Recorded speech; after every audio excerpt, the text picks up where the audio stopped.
Jamie Foxx just has fun in everything he's in. Welcome back to my channel, everybody. Today I'm going to be covering The Burial, Jamie Foxx's new movie directed by Maggie Betts. The story follows Jamie as Willie E. Gary, Tommy Lee Jones as Jeremiah O'Keefe, as they get involved in this David against Goliath court case. Spoiler warning for the movie, which you can watch on Prime Video. It's also based off of true events, so I mean, you can do your research and figure it out anyway, but spoiler warning. The movie starts off with Willie E. Gary giving a closing statement at a trial for his client who has been hit by a truck driver who ran a red light and hit him. He engages the jury. In the background of the gallery, we see Tommy Lee Jones's character, Jeremiah, who's there watching, absorbing what's happening. And then we cut to his life and we find out he's the owner of several funeral homes and a funeral insurance business. And he is in some financial trouble. His lawyer comes to him with a proposition from some other business who's going around buying up all kinds of independent funeral homes throughout the country. And they go and he thinks, you know, I'm gonna sell a few of my homes to this business so that I can, you know, reap the money, pay my taxes and all the things that he's got going on with his financial issues. So he goes to meet with this CEO on a yacht. That will come back later. Pay attention. They basically come to an agreement that both parties seem to be happy with. They're all good. All things are fine. No paperwork is signed, but both parties leave the event assuming they are on the same page. Cut to months later, and the paperwork that's been sent over by Jeremiah and his lawyer hasn't been signed. This financial pressure is imminent. So Jeremiah has to sell these funeral homes off quickly. So it gets to a point where Jeremiah is fed up. So he sues the guy, sues the company. It's a huge company that's already done this to many people, but it's flown under the radar because obviously they're not gonna publicize that they're doing the little guy dirty. Jeremiah's lawyer wants him to settle with the Lowen Group, I believe it's called. And I believe the settlement he was going to send over was for $8 million. They wanted $6 million. Sent over $8 million, was willing to negotiate down to $7 million. But Jeremiah is not quite happy with that. And there's also a young black lawyer, his name's Hal, who comes onto the scene and he's kind of not feeling the way that this company has done Jeremiah, and he wants to help him in a bigger way. And he's heard about Willie E. Gary, who doesn't work in contract law. He works in personal injury law. So this was a long shot anyway, but Hal's like, let's go. He's in Florida right now trying a case. Let's go see him. Just go watch and then we can decide. Then you can decide afterward if, you know, you want to maybe pursue this. So they go to the court case from the opening of the film. And afterward, they go and talk to him, and he kind of laughs them out of the room. He's like, first of all, I don't do contract law.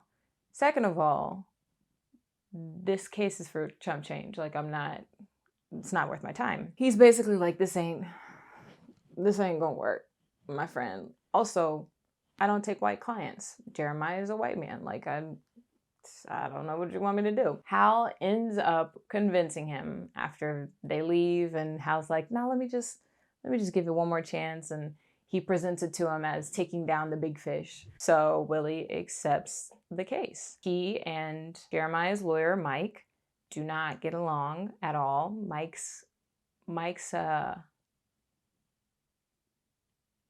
his grandfather was in the Ku Klux Klan, if that tells you anything about Mike. He spends the majority of the movie calling Hal boy, if that tells you anything about Mike.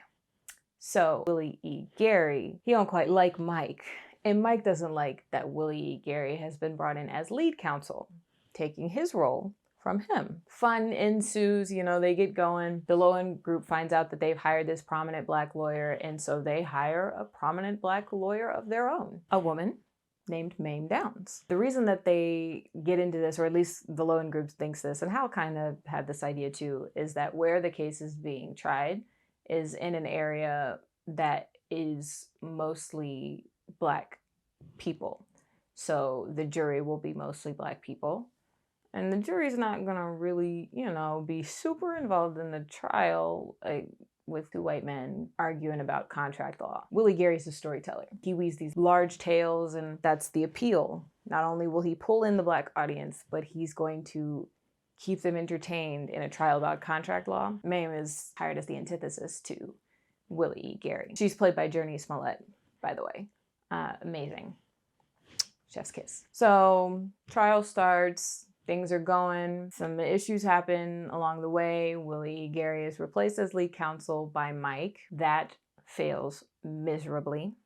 So Mike recuses himself from the trial as a whole, and Willie E. Gary is reinstated. The Lowen group realizes that they might lose this case, which is now a $100 million case. It jumped from an $8 million case to a $100 million case. So the Lowen group tries to settle. The first settlement offer, you don't hear what it is.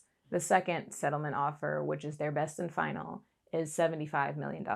Jeremiah looks at it, kind of, looks at his wife, thinking, we'll be on the same page. And you're kind of thinking, oh, that's a lot of money. They've never seen that much money. Maybe they'll accept it. They don't. Jeremiah says, this isn't about me anymore. It's about taking down you, because you're just ripping people off left and right. So the trial continues, and they do in fact lose, the Lowen group. Not only are they asked to pay $100 million, that compensatory damages, the jury assigns $400 million of punitive damages for a total of $500 million. Let's say Mr. Lowen was less than happy about that, and Jeremiah was very happy. The Lowen group ends up going bankrupt. The O'Keeffes set up a foundation that has continued to bless people over the years. Willie E. Gary continues trying cases. This was his biggest case to date, at least monetarily. He continued trying cases and became self-named the Giant Killer. So he's gone up against Disney, he's gone up against huge corporations, and won since then. This is not part of the movie, this is real life stuff now. It's a pretty entertaining story. It's a dramedy, but it leans heavily into the comedy. But because the topic of race comes up so much, there is a really, I think, well done narrative that flows throughout it, discussing racial justice and what that looks like in the realm of the court, the way that corporations have used the law to undermine Black people, and how Willie Gary is kind of trying to undo that. I'm going to start with plot, I guess, since I'm talking about it. Christopher Nolan talked about the biopic being what he calls a useless genre. I'm not sure how much I agree with that, but I can see where he's coming from in terms of biopic doesn't really tell you anything about the story itself. It's just kind of a category that people put on movies that are based on real stories and typically around a single person. This wasn't quite a biopic because it's not just about Willie E. Gary or just about Jeremiah O'Keeffe. I think it was well written, especially given how much time it spans. I think that the case itself and the machinations that happen in and around it are entertaining. Again, I don't know how many of the details are actually accurate, but I enjoyed it. I also am interested in law in general, so that may just be me, because there were definitely points where I was like nerding out, and there were people on the stand, and I was having my own little debates and throwing out objections and stuff, and then an objection would be called on the screen, and I'm like, thank you. So that's just me. I have my own little I enjoy law kind of thing going on there. If you don't enjoy law, like if you're like, this is boring, it sounds boring, in contract law case, like I'm sure that's what the jury thought too. But like I said, Willie Gary himself is a storyteller. So the whole movie is infused with that life. He also cameos at the end. It's kind of a mid-credit scene. Jamie Foxx is walking through the courthouse and a man stops him.